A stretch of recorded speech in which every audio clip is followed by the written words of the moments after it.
یمامہ پر خوف و ہراس اور موت کی ویرانی تھی۔ عورتیں شہر سے باہر نکلنے سے ڈرتی تھیں۔ انہیں مسلمانوں سے کوئی ڈر اور خدشہ نہیں رہا تھا۔ وہ اپنے آدمیوں کی لاشیں دیکھنے سے ڈرتی تھی۔ وہ شہر کی دیوار پر جا کر باہر کا منظر دیکھتی تھی۔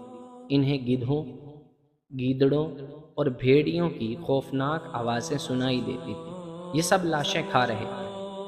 یمامہ اور گرد و نواح کے لوگوں نے اتنی قتل و غارت کبھی نہ دیکھی تھی۔ یہ تو قہر نازل ہوا تھا، گھر گھر ماتم ہو رہا تھا۔ اس بھیانک صورتحال میں لوگ اس غیبی قوت کے آگے سجدہ کرنا چاہتے تھے جس نے ان پر قہر نازل کیا۔